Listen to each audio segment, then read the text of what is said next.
जीत के करीब पहुंचकर शिकस्त मुकद्दर बन गई। पाकिस्तान को सनसनीखेज मुकाबले के बाद वर्ल्ड कप के मुसलसल चौथे मैच में शिकस्त। मोहम्मद नवाज आखिरी ओवर में 5 रन का दिफा न कर सके। 273 रन हदफ के ताक़ुब में जनूबी अफ्रीका की एक विकेट से कामयाबी।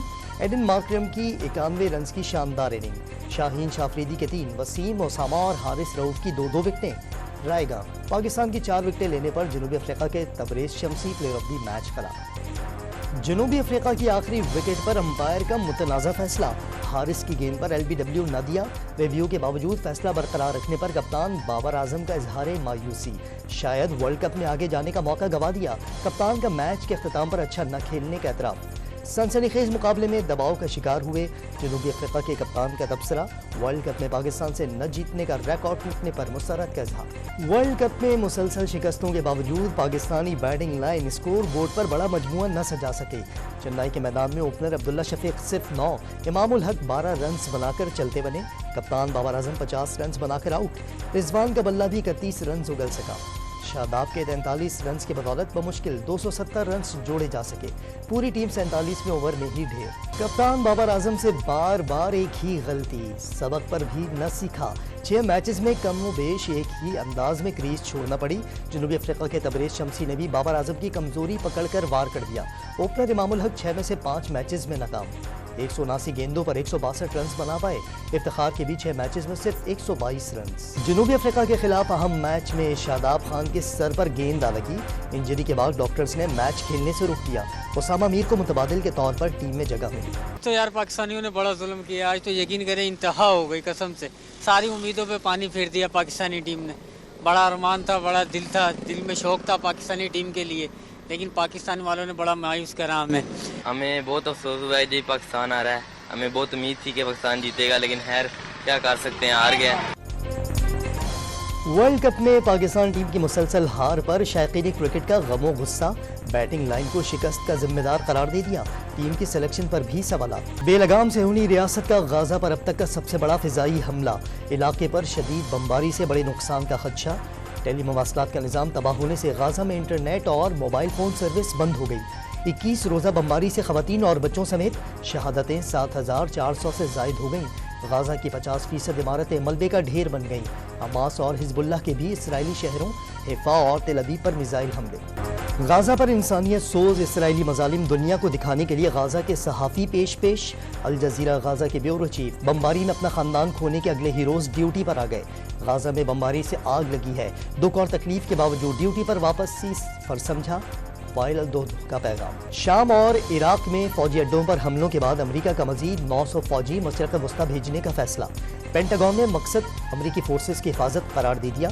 इक़दाम इसराइल फ़लस्तीन जंग फैलने से रोकने के लिए किया गया। अमेरिकी मीडिया के तबसरे। इसराइल की पुष्ट पनाही करने वाले अमेरिका में फ़लस्तीनियों पर मज़ालिम के खिलाफ आवाज़ें।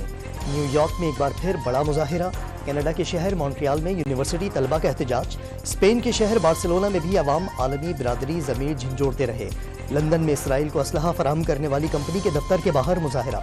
कश्मीरियों का शमे रोशन करके फ़लस्तीनी शुहदा को खिराजत दी। इसराइल गाजा और मगरबी किनारे में फ़लस्तीनियों के नस्ल कुशी में मुलव्वस। सेहूनी रियासत को न रोका गया, जंग गाजा से निकलकर पूरे खित्ते में फैल जाएगी। पाकिस्तानी मंदूब का जनरल असम्बली में अक़वाम आलम को इंतबाह। चेयरमैन PTI की मुश्किलात में मज़ीद इजाफा। ट्रायल कोर्ट के बाद इस्लामाबाद हाई कोर्ट से भी साइफर केस में जमानत मुस्तरद। मुकदमा ख़त्म करने की दरख्वास्त भी खारिज। इस्तिग़ासा का इल्ज़ाम है वज़ारत ख़ारजा ने साइफर डिकोड करके भिजवाया। चेयरमैन ने बतौर वज़ीर आज़म साइफर वसूल किया और बज़ाहिर गुम कर दिया। मंदरजात को तब्दील करके सियासी मकासद के लिए इस्तेमाल किया। दफ्तर ख़ारजा के अफसरान बिलखुसूस असद मजीद के बयानात से वाज़ेह है साइफर में कोई गैर मुल्की साजिश नहीं थी। मकसद सिर्फ सिफारती सतह पर एहतजाज था। पटिशनर को जुर्म साबित होने पर 2 से 14 साल कैद या सजाए मौत हो सकती है। इस्लामाबाद हाई कोर्ट ने तहरीरी हुक्मनामा जारी कर दिया। फैज़ाबाद धरने के जिम्मेदारों का तयन करने के लिए फैक्ट फाइंडिंग कमेटी कायम। वज़ारत दाखिला और दिफा के एडिशनल सेक्रेटरीज, डायरेक्टर ISI अरकान में शामिल। धरना मैनेज करने के अहकाम किसने दिए? कमेटी तयशुदा TORs के तहत इंक्वायरी करेगी। वफाकी हुकूमत ने फैज़ाबाद धरना केस से मुतालिक अमल दरामद रिपोर्ट सुप्रीम कोर्ट में जमा करा दी। सुप्रीम जुडिशल काउंसिल ने जस्टिस सैयद मज़ाहिर अली अकबर नकवी को 10 शिकायत पर शुकॉज नोटिस जारी कर दिया। 3-2 की अक्सरियत से 14 रोज़ में शिकायत की तहरीरी वजाहत तलब। जुडिशल काउंसिल के एक रुकन के खिलाफ शिकायत मुस्तरद। جسٹس منصور علی شاہ کو جسٹس اعجاز الحسن کی معذرت کے بعد سپریم جوڈیشل کونسل میں شامل کیا گیا۔ ججز کے خلاف 29 شکایات کا جائزہ لے کر 19 مسترد کر دی گئیں۔ اجلاس کے بعد اعلامیہ بھی جاری۔ الیکشن کمیشن کا عام انتخابات کے لیے 28 جنوری کی تاریخ دینے پر غور۔ 30 نومبر کو حلقہ بندیوں کے حتمی اشاعت کے فوری بعد انتخابی شیڈیول جاری کرنے کا اعلان۔ ابتدائی حلقہ بندیوں پر اعتراضات پر آج سے 26 نومبر تک سماعت ہوگی۔ تکلیف ہوگی، کیا ہوگا اس ملک کا جب اس قسم کے اچھے لوگ اپنی حقیقت کو چھپا گئے۔ 16 مہینے تھے، ہم نے غلطی کی، ہمیں معافی دو، بس ہمیں معافی دے دو، ہم نے کون سے غلطی۔ پیپلز پارٹی نے پی ڈی ایم حکومت میں شمولیت غلطی قرار دے کر معافی مانگ لی۔ ملک میں الیکشن کروانے کا مطالبہ، پی ٹی آئی حکومت ہٹانے کے لیے آئینی راستے کا مشورہ دیا تھا۔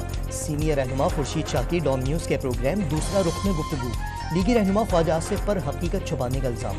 مقبوضہ کشمیر پر بھارت کے غاصبانہ قبضے کے 76 سال مکمل ہونے پر دنیا بھر میں کشمیریوں کا احتجاج۔ آزاد کشمیر اور پاکستان میں شہر شہر مظاہرے۔ مظالم کا شکار کشمیریوں سے یکجہتی کا اظہار۔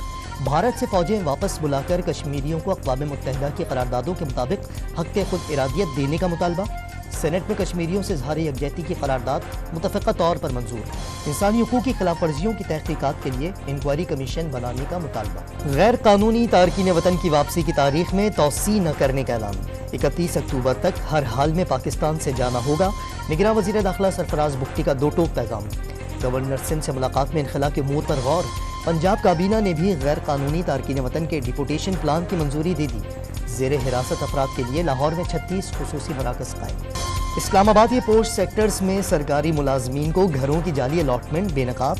اسٹیٹ آفس کے ڈپٹی ڈائریکٹر، معاون اور assistant private secretary director general کے اختیارات استعمال کرتے رہے۔ سرکاری افسران اور ملازمین رشوت لے کر من پسند گھر حاصل کرتے رہے۔ الاٹمنٹ کی اعلیٰ حکام سے کوئی منظوری نہیں لی گئی۔ وزارت ہاؤسنگ نے 4 افسران اور ملازمین کو معطل کر کے انکوائری شروع کر دی۔ لاہور کے علاقے چوہنگ میں ڈیرے پر فائرنگ سے 3 بھائیوں سمیت 5 افراد قتل، 5 سالہ بچہ زخمی ہو گیا۔ پولیس نے سی سی ٹی وی فوٹیج سے ملزمان کا پتہ چلانے کا دعویٰ کر دیا۔ واقعہ جائیداد کے تنازع کا شاخسانہ قرار۔ پی آئی اے کا مالی بحران بڑھ گیا۔ 4 بوئنگ 777 طیارے گراؤنڈ کر دیے گئے۔ ایک طیارے کی مرمت کے لیے 4 کروڑ روپے درکار۔ اقتصادی رابطہ کمیٹی نے پی آئی اے کے لیے 8 ارب روپے جاری کرنے کی منظوری دے دی۔ کراچی ایکسپو سینٹر میں سال کا سب سے بڑا آٹو میلہ سج گیا۔ نت نئے ماڈل کی موٹر سائیکلیں، اسپیئر پارٹس، الیکٹرک اسکوٹی اور الیکٹرک کاریں توجہ کا مرکز بن گئیں۔ ہونڈا کے نئے ماڈل کی بھی نمائش۔ شرکا نے پیٹرول کی بڑھتی قیمتوں کا حل چینی کمپنیوں کے الیکٹرک گاڑیاں قرار دے دی۔